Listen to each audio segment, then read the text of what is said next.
안녕하세요. 기라의 사연 스토리입니다. 오늘 전해드릴 이야기는 효자인 줄만 알았던 아들과 며느리의 두 얼굴, 그리고 뒤늦게 모든 진실을 마주한 어머니의 선택에 대한 사연입니다. 가족이라는 이름 아래 당연하게 여겼던 신뢰가 무너질 때 과연 어떤 결단이 필요할까요? 지금부터 함께 들어보시겠습니다. 오명숙은 아침 햇살이 거실 바닥에 비치는 모습을 한참 바라보고 있었어요. 밤 기운이 아직 방 안에 남아있어 공기가 조금 서늘했죠. 남편을 떠나보낸 뒤부터 아침 시간은 늘 고요했어요. 명숙은 식탁 위에 놓인 달력을 펼쳐 오늘 날짜와 병원 예약 날짜를 다시 확인했어요. 작은 글씨가 한눈에 들어오지 않아 손가락으로 줄을 짚으며 읽었죠. 예전보다 눈이 쉽게 피로해져 오래 집중하기가 쉽지 않았어요. 잠시 뒤 현관에서 초인종 소리가 들렸습니다. 문을 열자 아들 김도윤과 며느리 백지연이 나란히 서 있었죠. 도윤은 과일 봉투를 들고 들어오며 환하게 웃었습니다. 엄마, 오늘 컨디션은 괜찮으세요? 지연도 신발을 벗으며 곁에서 말을 보태죠. 어머님, 요즘 날씨가 쌀쌀해서 감기 조심하셔야 해요. 명숙은 두 사람을 거실로 들이며 고개를 끄덕였습니다. 그래, 너희 덕분에 마음은 편하다. 지연은 자연스럽게 주방으로 들어가 냉장고를 살피며 반찬 상태를 살펴봤어요. 유통기한이 지난 건 빼두고 국을 다시 데워 놓았습니다. 도윤은 소파에 앉아 명숙의 병원 예약 내역을 휴대전화로 다시 확인했습니다. 엄마, 병원 일정도 제가 다 챙겨드릴게요. 은행 일도 요즘 복잡하니까 제가 같이 관리해드리면 좋겠어요. 도윤의 말투는 차분하고 조심스러웠죠. 명숙은 잠시 휴대전화 화면을 들여다보다가 고개를 저었습니다. 글씨가 잘 안 보여서 매번 누르는 게 헷갈린다. 지연이 부드러운 목소리로 말을 이었습니다. 어머님, 괜히 불편하시면 저희가 도와드릴게요. 명숙은 잠시 생각하다가 서랍을 열었습니다. 비밀번호가 적힌 메모지와 카드가 손에 잡혔죠. 손끝이 잠깐 머뭇거렸지만 이내 도윤에게 건넸어요. 도윤은 두 손으로 받아 가방 안에 조심스럽게 챙겨 넣었습니다.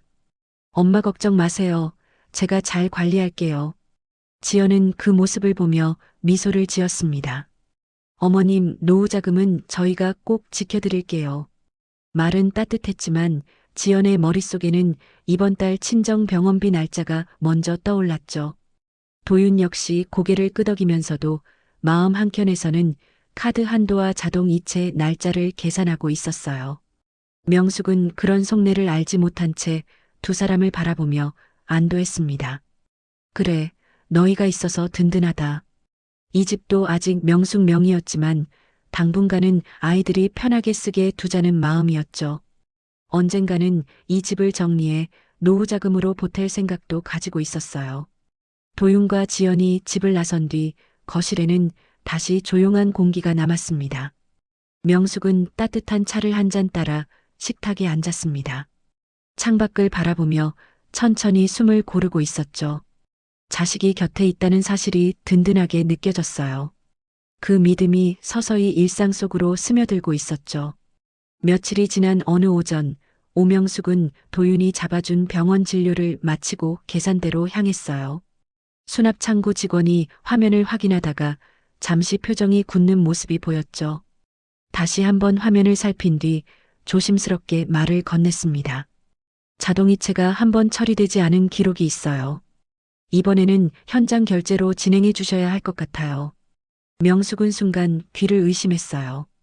병원비 자동이체는 오래전부터 문제없이 이어져 왔기 때문이죠. 자동이체가 안 됐다고요? 직원은 고개를 끄덕이며 설명을 이었습니다. 계좌 잔액이 잠시 부족했던 적이 있었네요. 명숙은 카드로 결제를 마치고 병원을 나섰습니다. 걸음을 옮기면서도 직원의 말이 계속 마음에 남아 있었죠. 잔액이 부족했다니 그럴 리가 없는데. 생활비와 병원비는 항상 여유 있게 남겨두고 있었어요. 집에 돌아온 명숙은 가방을 내려놓고 소파에 앉았어요. 휴대전화를 켜 최근 문자 알림을 하나씩 살펴봤습니다. 은행에서 온 출금 알림 문자가 눈에 들어왔죠. 며칠 사이 비슷한 알림이 여러 번 쌓여 있었어요. 금액과 날짜를 차례로 확인하던 명숙의 표정이 조금 굳어졌습니다. 내가 이렇게 자주 쓴 적이 있었나? 낮은 목소리로 혼잣말이 이어졌습니다. 최근 며칠 동안 직접 현금을 찾은 기억은 거의 없었죠. 도윤에게 관리를 맡긴 뒤로는 통장을 따로 확인하지 않았어요. 명숙은 잠시 고민하다 도윤에게 전화를 걸었습니다. 신호가 몇 번 지나간 뒤 도윤의 목소리가 나왔습니다. 엄마, 무슨 일이세요? 아까 병원에서 자동이체가 안 됐다고 하더라. 잔액이 잠깐 부족했다고 하는데 혹시 무슨 일 있었니? 도윤은 짧게 숨을 고른 뒤 차분하게 말했습니다. 아, 그거요. 투자 정산 때문에 잠깐 자금이 움직였어요. 며칠 지나면 다시 맞춰질 거예요. 크게 신경 안 쓰셔도 돼요. 명숙은 그래라고 짧게 답한 뒤 전화를 끊었어요. 말은 이해가 됐지만 마음 한쪽에서는 묘한 찜찜함이 남아 있었죠. 그래도 한 번쯤은 직접 확인해 봐야겠네. 작은 의문이 천천히 마음속에 자리하기 시작했어요. 저녁 무렵 오명숙은 거실 서랍을 정리하고 있었어요. 오래된 서류와 사용하지 않는 물건들이 한쪽에 차곡차곡 쌓여 있었죠. 예전에 쓰던 휴대전화 하나가 손에 잡혔어요. 도윤이 몇 년 전까지 사용하던 보조폰이었죠. 명숙은 그 휴대전화를 한동안 바라보다가 전원 버튼을 눌렀습니다. 화면에 불빛이 들어오자 생각보다 배터리가 남아있는 모습이 보였죠. 이게 아직도 있었네. 혹시 켜질까? 혼잣말처럼 중얼거리며 화면을 조금 더 살펴봤습니다. 잠시 뒤 잠금 화면이 풀리며 문자 알림이 화면에 떴습니다. 은행에서 온 출금 안내 문자가 여러 건 남아 있었어요. 날짜와 시간이 비교적 최근으로 표시돼 있었죠. 명숙의 시선이 자연스럽게 숫자에 머물렀습니다. 이게 왜 여기로 오는 거지? 명숙은 문자 내용을 하나씩 천천히 확인했습니다. 금액은 크지 않았지만 횟수가 생각보다 잦았어요. 출금 시점이 병원에 다녀온 날, 도윤이 집에 들렀던 날과 겹쳐 있었죠. 명숙은 잠시 소파에 앉아 휴대전화를 손에 쥐고 생각에 잠겼습니다. 도윤이 계좌 알림을 이 보조폰으로 설정해 두었을 가능성이 떠올랐죠. 번호를 해지하지 않고 그대로 유지했을지도 모른다는 생각도 들었어요. 괜히 우연이라고 넘길 일은 아닌 것 같네. 명숙의 목소리가 조용히 흘러나왔습니다. 문자 화면을 몇 번 더 확인한 뒤 휴대전화를 식탁 위에 조심스럽게 내려놓았습니다. 마음 한켠에서 작지만 분명한 불안이 서서히 커지고 있었죠. 다음 날 오전 오명숙은 가까운 은행 지점을 찾았어요. 창구 앞에 앉아 신분증을 건네고 최근 거래 내역을 확인하고 싶다고 요청했죠. 직원은 화면을 살피며 계좌 기록을 하나씩 보여줬습니다. 출금 날짜와 금액이 표로 정리돼 있었어요. 명숙은 종이에 적힌 숫자를 천천히 따라가며 비교해 봤습니다. 며칠 간격으로 비슷한 금액이 반복돼 빠져나간 흔적이 눈에 띄었죠. 이건 제가 직접 사용한 기억이 없어요. 명숙의 말에 직원은 고개를 끄덕였습니다.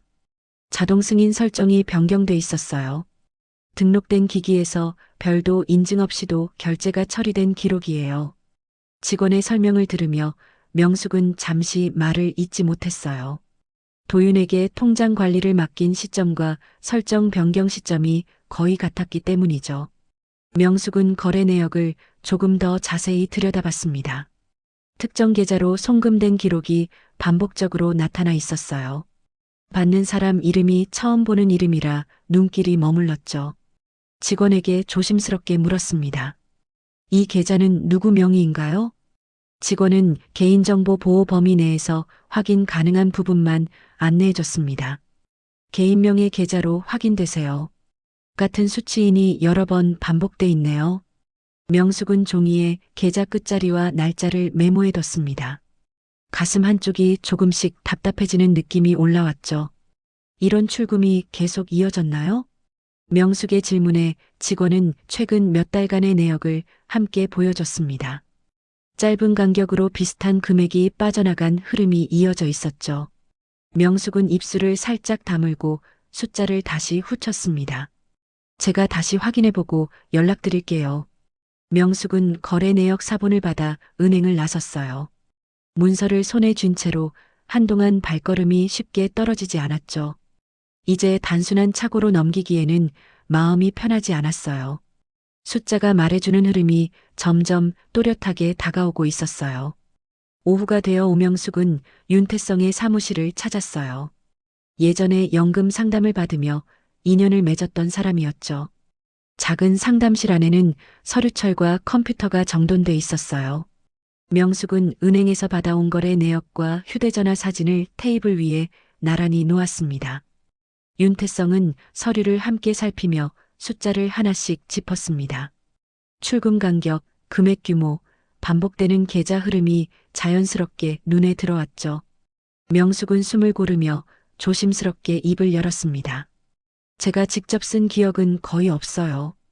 그런데 이런 식으로 빠져나간 기록이 계속 남아 있어서요.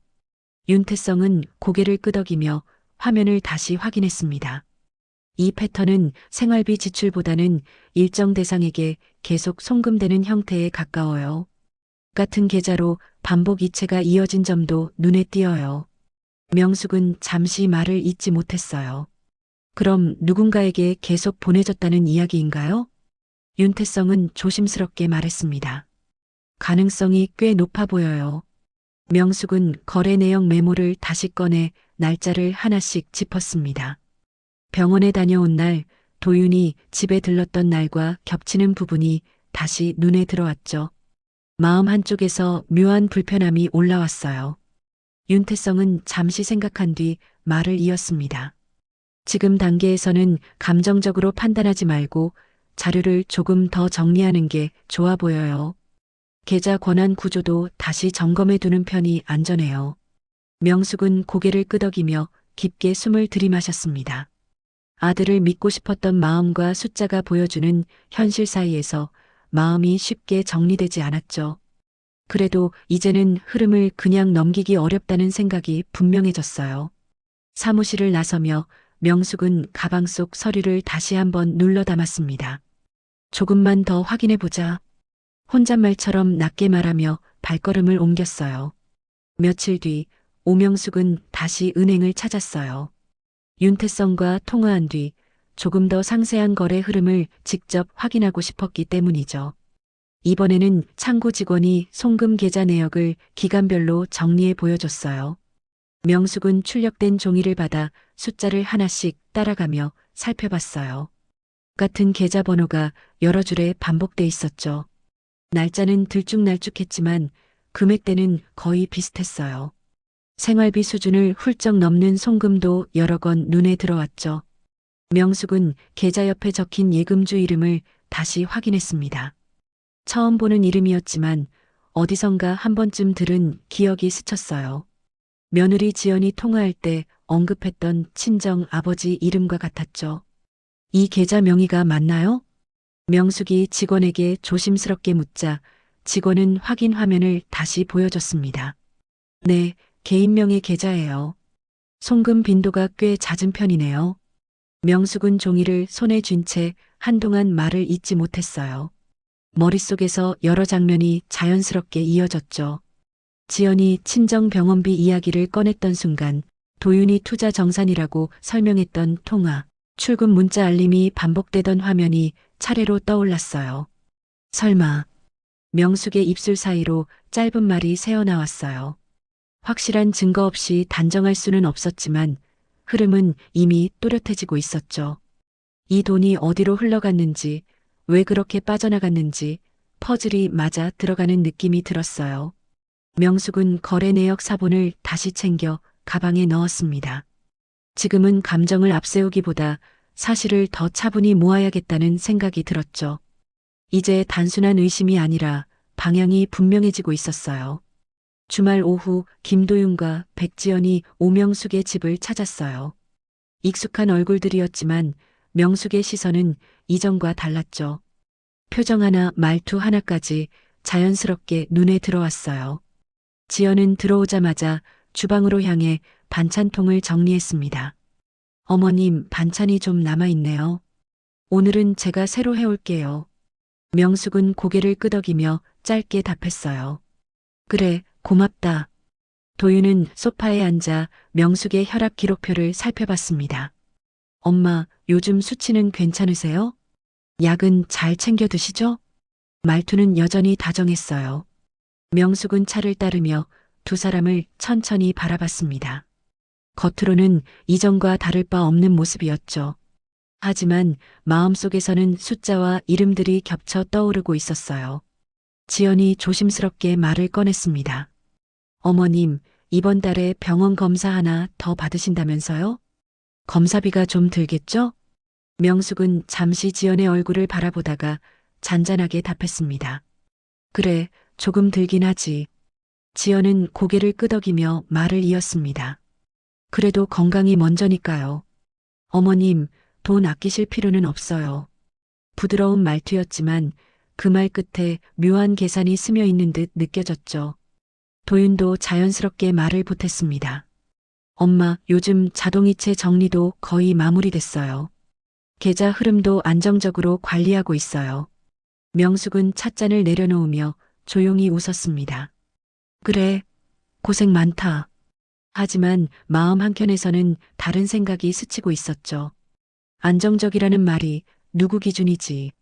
지연은 잠시 휴대전화를 확인하다가 통화를 받으러 거실 밖으로 나갔습니다. 문틈으로 낮은 목소리가 흘러나왔습니다. 응, 이번 주 안에는 정리될 거야. 병원비는 걱정하지 마. 명숙의 손이 찻잔 가장자리에 잠시 머물렀어요. 짧은 통화였지만 마음속 퍼즐 하나가 더 맞춰지는 느낌이 들었죠. 겉으로는 웃음이 이어졌지만 속에서는 경계심이 조금 더 또렷해지고 있었어요. 다음 날 오후 오명숙은 다시 윤태성의 사무실을 찾았어요. 가방 안에는 은행에서 받아온 거래 내역 사본과 보조폰 문자 사진이 함께 들어 있었죠.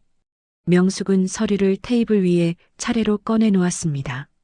여기 송금 계좌 명의가 며느리 친정 아버지 이름이랑 같아요. 명숙의 목소리는 차분했지만 안쪽에는 긴장이 묻어 있었죠. 윤태성은 서류를 하나씩 비교하며 고개를 끄덕였습니다. 출금 날짜, 문자 알림 시간, 병원 방문 기록이 서로 가까운 간격으로 이어져 있었어요. 같은 계좌로 송금된 횟수도 생각보다 많았죠. 이 정도면 우연으로 겹쳤다고 보기 어렵습니다. 지속적인 자금 이동 흐름이 분명히 보여요. 명숙은 숨을 고르며 천천히 말을 이어갔습니다. 그러면 그동안 제 돈이 친정 쪽으로 계속 흘러간 거라는 말씀이죠? 윤태성은 잠시 말을 고른 뒤 차분하게 답했습니다. 네, 그렇게 이해하셔도 무리가 없어요. 금액도 생활비 범위를 넘어선 수준이에요. 명숙은 손에 쥔 서류를 다시 바라봤습니다. 숫자 하나하나가 이제는 단순한 기록이 아니라 누군가의 선택처럼 느껴졌죠. 믿고 맡겼던 시간까지 함께 떠오르며 마음이 묵직해졌어요. 윤태성은 서류 끝부분을 가리키며 말을 이었습니다. 계좌 접근 권한은 바로 정리하는 편이 안전해 보여요. 자동 승인 설정도 전부 차단하는 게 좋아요. 명숙은 잠시 생각하다가 고개를 끄덕였습니다.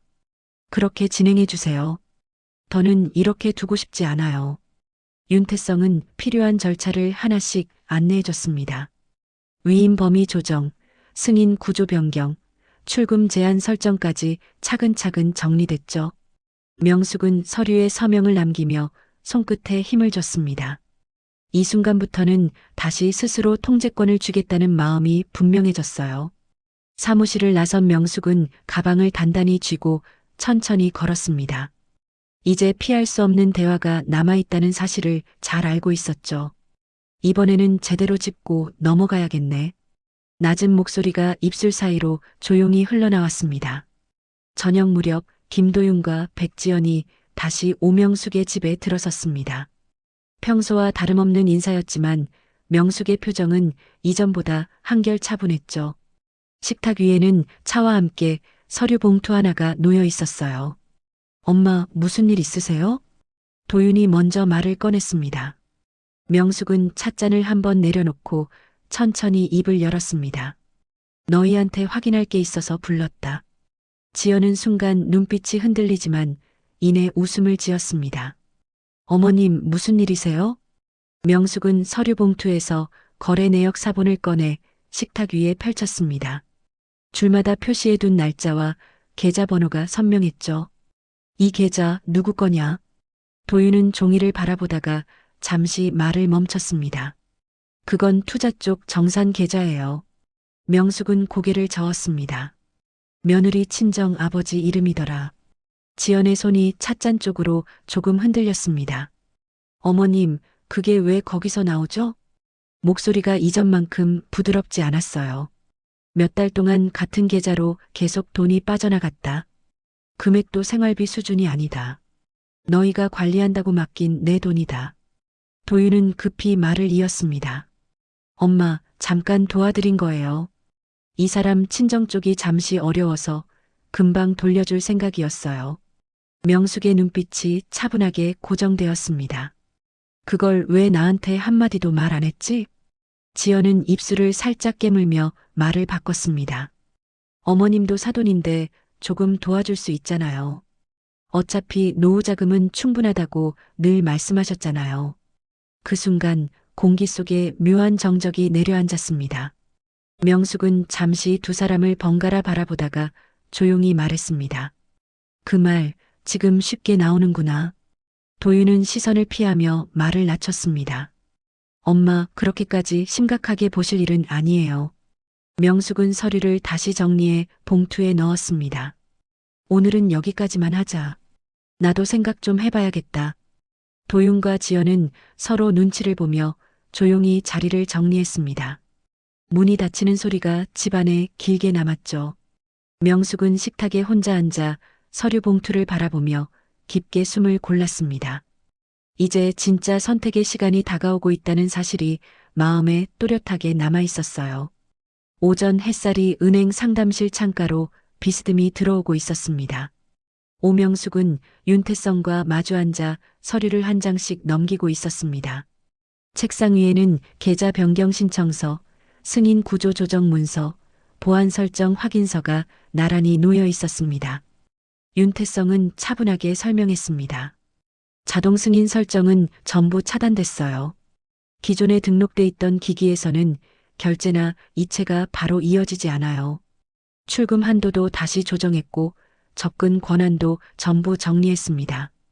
계좌와 카드 비밀번호도 전부 새로 설정했습니다.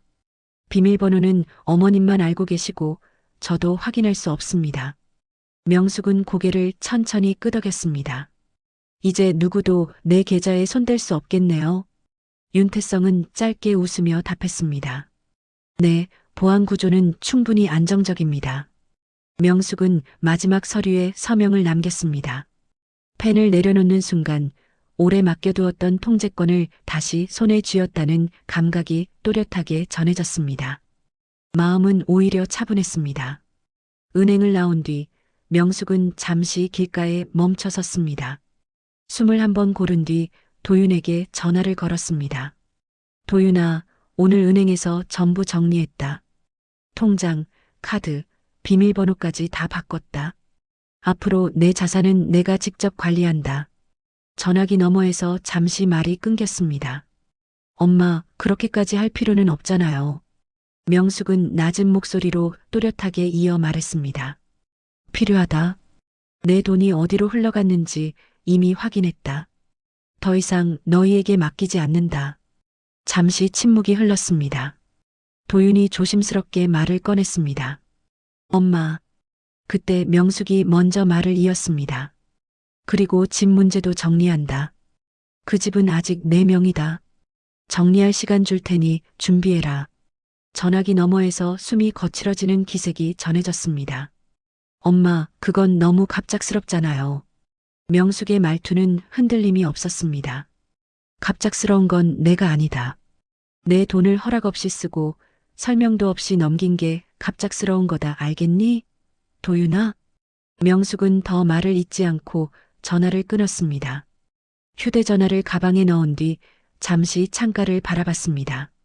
마음속에 남아있던 망설임은 거의 느껴지지 않았습니다. 이제 물러설 이유도 되돌릴 생각도 없었습니다. 오명숙의 통보 이후 며칠 지나지 않아 김도윤과 백지연은 짐을 옮겼습니다. 더 버틸 수 있는 여지도 남아있지 않았습니다.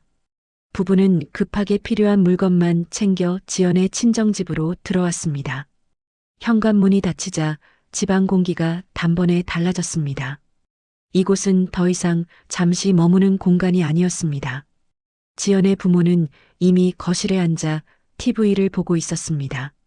방은 저기 작은 방 써. 짐은 통로 막지 말고. 장모의 말투는 짧고 단정했습니다.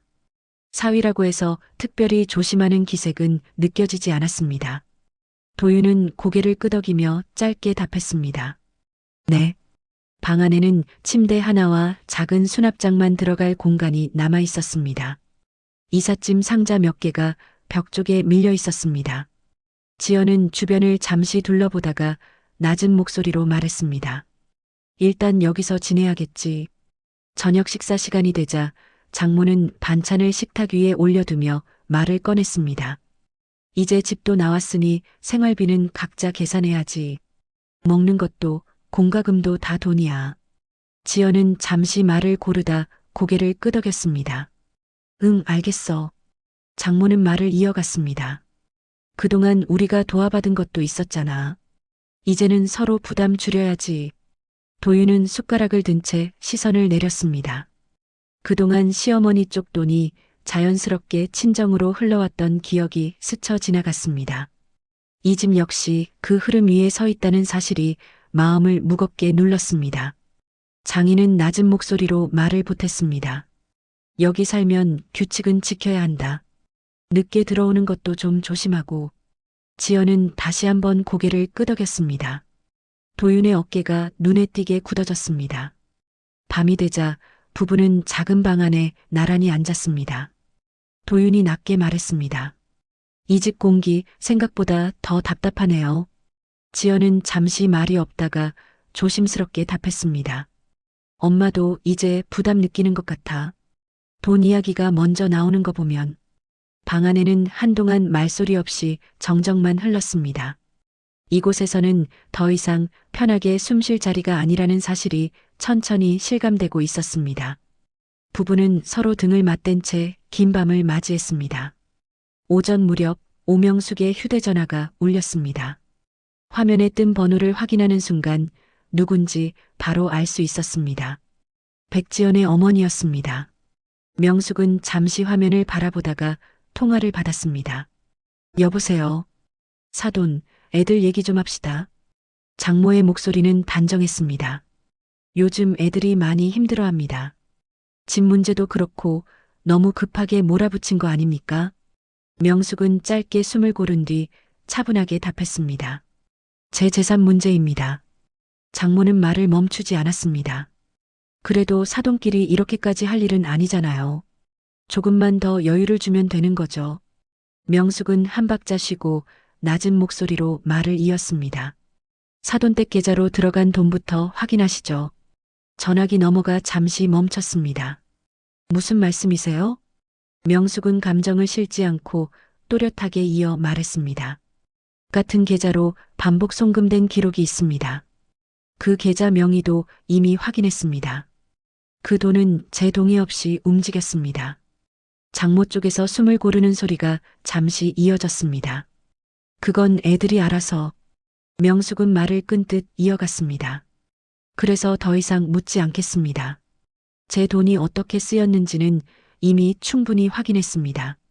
잠시 정적이 흘렀습니다. 전화기 너머에서는 더 이상 말이 이어지지 않았습니다. 명숙은 마지막으로 짧게 덧붙였습니다. 앞으로 이 문제로 연락하지 마세요. 통화는 그 말로 끝났습니다. 명숙은 휴대전화를 내려놓고 잠시 자리에 그대로 앉아 있었습니다. 머릿속이 오히려 맑아지는 느낌이 들었습니다. 더 이상 설명할 필요도 설득할 이유도 남아있지 않았습니다. 김도윤과 백지연은 친정집 생활에 점점 숨이 막혔습니다. 작은 말 한마디에도 눈치를 살펴야 했고 간섭은 갈수록 잦아졌습니다. 두 사람은 더 미루지 않기로 마음을 모았습니다. 여러 곳을 둘러본 끝에 작은 투룸 빌라 월세를 계약했습니다. 화려하지는 않았지만 생활하기에는 충분한 공간이었습니다. 짐을 옮기던 날 도윤은 창가에 서서 조용히 말했습니다. 그래도 이제 우리 공간이 생겼네요. 지연의 친정은 이사 과정에서도 참견을 이어갔습니다. 집 위치, 계약 조건, 생활 방식까지 하나씩 간섭이 이어졌습니다. 그 동네는 밤에 불편하지 않겠어? 계약 내용은 우리가 다시 살펴보자. 지연은 한동안 말을 하지 않았습니다. 잠시 생각을 정리한 뒤 휴대전화를 들어 차단 설정을 눌렀습니다. 이제 우리 생활은 우리가 책임질게요. 지연의 말투에는 더 이상 흔들림이 남아있지 않았습니다. 한편 오명숙은 윤태성과 함께 자금 흐름을 다시 점검했습니다. 사돈댁 계좌로 넘어간 금액, 도윤과 지연이 따로 사용한 내역까지 전부 정리했습니다. 송금 기록과 사용 내역을 하나씩 대조하며 정확한 금액을 산출했습니다. 윤태성은 반환 구조를 정리해 보고했습니다. 사돈댁으로 넘어간 금액은 약정서를 작성했고 분할 반환 일정이 확정됐습니다. 아들 부부가 사용한 금액도 별도로 상환 계획을 세웠습니다. 약정에 따라 반환은 순차적으로 이어졌습니다. 지연 친정 쪽 금액도 빠짐없이 돌아왔고 도윤과 지연이 사용한 금액 역시 매달 상환됐습니다. 모든 정산 내역은 기록으로 남아 관리되고 있었습니다. 정산이 어느 정도 마무리된 뒤 도윤과 지연은 명숙의 집을 다시 찾았습니다. 두 사람의 표정에는 긴장과 두려움이 동시에 묻어 있었습니다. 도윤은 현관에 들어서자마자 무릎을 꿇었습니다. 지연도 잠시 망설이다가 함께 무릎을 꿇었습니다. 엄마, 정말 죄송해요. 어리석은 판단이었어요. 다시는 이런 일 없게 하겠습니다. 명숙은 두 사람을 바라본 채 아무 말도 하지 않았습니다. 잠시 흐른 침묵이 방안을 묵직하게 눌렀습니다. 도윤은 고개를 들지 못한 채 다시 말했습니다. 한 번으로 끝낼 생각 아닙니다. 시간이 걸려도 계속 사과드리겠습니다. 지연의 목소리도 떨렸습니다. 어머님 마음 풀릴 때까지 계속 찾아뵙겠습니다. 명숙은 한참을 두 사람을 바라보다가 낮게 입을 열었습니다. 사과는 쉽게 끝나는 게 아니다. 신뢰는 시간이 지나야 돌아온다. 그 각오는 하고 있느냐? 도윤은 고개를 숙인 채 답했습니다. 네, 알고 있습니다. 그날 명숙은 사과를 받아들이지 않았습니다. 두 사람은 무릎을 꿇은 채 오래 머물렀고 끝내 고개를 숙인 채 돌아갔습니다. 이후에도 도윤과 지연은 몇 차례 더 찾아와 같은 자세로 사과를 이어갔습니다. 명숙은 쉽게 마음을 열지 않았습니다. 말보다 행동과 시간이 먼저라는 생각이 분명히 자리 잡고 있었습니다. 도윤과 지연은 월세와 생활비, 상환금을 스스로 감당하며 생활을 이어가고 있습니다. 빠듯한 형편이었지만 책임에서 도망치지 않겠다는 태도만큼은 분명해졌습니다.